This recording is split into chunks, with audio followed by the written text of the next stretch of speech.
दोस्तों अब भारत सिर्फ फाइटर जेट नहीं खरीदेगा बल्कि अब शर्तें तय करेगा। एक तो 14 राफेल फाइटर चाहिए तो उन पर भारतीय हथियार, भारतीय मिसाइल और भारतीय दिमाग ही चलेगा।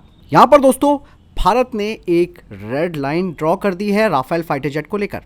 यहां पर भारत सरकार ने दोस्तों डासो एविएशन से साफ तौर पर कह दिया है कि 114 राफेल फाइटर जेट्स तभी बनेंगे जब उन पर भारतीय हथियार लगे होंगे। मतलब दोस्तों कोई समझौता नहीं, कोई अपवाद नहीं।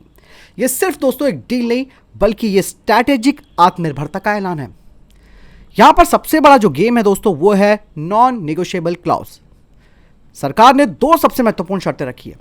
पहली शर्त यह है कि सभी 114 राफेल फाइटर जेट्स पर भारतीय हथियारों का इंटीग्रेशन बहुत जरूरी है।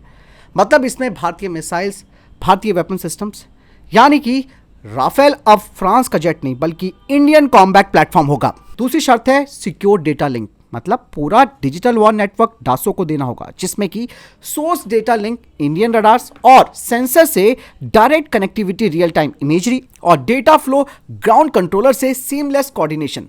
और ये दोस्तों कोई मामूली काम नहीं है।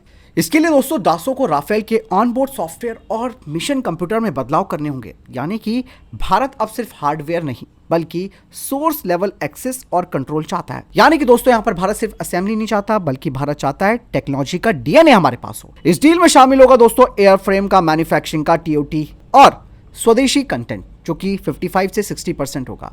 यानी कि राफेल अब मेक इन इंडिया नहीं बल्कि मेक बाय इंडिया बनने की ओर है। करंट सिनेरियो की बात करूं तो इंडियन एयरफोर्स इस वक्त राफेल के F3R वेरिएंट को उड़ाती है। लेकिन दोस्तों जो 114 राफेल फाइटर जेट्स नए होंगे वो F4 वेरिएंट के होंगे और F5 वर्जन का भी अपग्रेड इन्हें मिलेगा जिसमें कि next generation ISR radar, advance self protection system, long range detection plus longer range missile, बेहतर satellite link, AI based pilot assistant और बेहतर सिचुएशनल अवेयरनेस और डिसीजन मेकिंग। यानी कि पायलट के साथ अब आर्टिफिशियल इंटेलिजेंस भी लड़ेगी।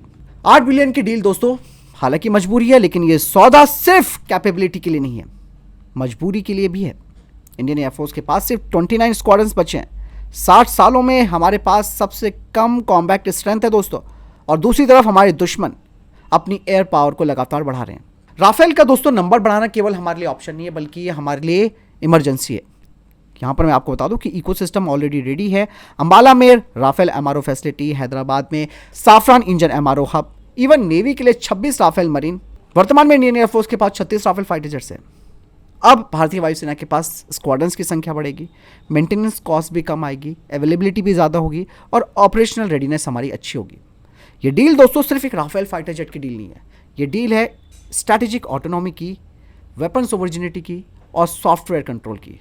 भारत ने अब साफ कह दिया है कि हम लड़ेंगे अपने हथियारों से, अपने डेटा से और अपने फैसलों से। 114 राफेल फाइटर जेट अगर आएंगे तो वो फ्रांस के नहीं बल्कि भारत के राफेल्स होंगे। फिलहाल अब आपके मन में ये सब चीज़ें दूर हो गई होंगी कि भाई हम कॉम्प्रोमाइज़ कर रहे थे। हम कॉम्प्रोमाइज़ नहीं कर रहे थे दोस्तों, बल्कि हमारी मजबूरी है, हमारी स्क्वाड्रन्स घट रही हैं, उन्हें एक थोड़ा सा आप एक समझिए कि पुश मिलेगा। अदरवाइज नहीं तो हम अगर राफेल फाइटर जेट को नहीं अपनाएंगे तो हमारे पास ऑप्शंस भी नहीं है। कुछ लोग कहते हैं कि यार आप SU-57 की तरफ। दोस्तों अगर हमने SU-57 ले भी लिया तो सबसे पहली बात है कि हमारा तेजस प्रोग्राम रुक जाएगा। अमेरिका की जो GE है वो पूरे इंजनों की सप्लाई को एक साइड कर देगी, बोलेगी कि सप्लाई चेन का इशू है और हमारा तेजस फाइटर जेट प्रोग्राम लेट हो जाएगा। SU-57 दोस्तों हम बड़ी संख्या में खरीद भी नहीं सकते हैं क्योंकि उसके लिए हमारे पास उस तरीके का जो एक आप ये समझिए कि हमारे पास पहले से उस हिसाब से कोई फैसिलिटीज़ नहीं है। इस नए फाइटर जेट को एक्सेप्ट करने की लॉजिस्टिक्स इश्यूज आएंगे और फिर काटसा सेंशन अमेरिका का खड़ा रहता है हमेशा। तो यहाँ पर अभी फिजिबल नहीं है SU-57, लेकिन राफेल अभी जो 4.5 जनरेशन का फाइटर जेट है वो फिजिबल है। रीज़न क्या है कि ऑलरेडी हमारे यहाँ इकोसिस्टम बन चुका है। चीज़ें बहुत है जो समय के साथ सामने आ रही है, बट अब भारत ने क्लियर कर दिया कि ये डील तभी आगे बढ़ेगी जब हमें इन सब चीज़ों का जो मैंने मेंशन किए पॉइंट्स उसका एक्सेस मिलेगा। फिर आपको क्या लगता है इस बारे में कमेंट सेक्शन में लिखकर जरूर बताएगा। मित्रों मेरे साथ नमस्कार।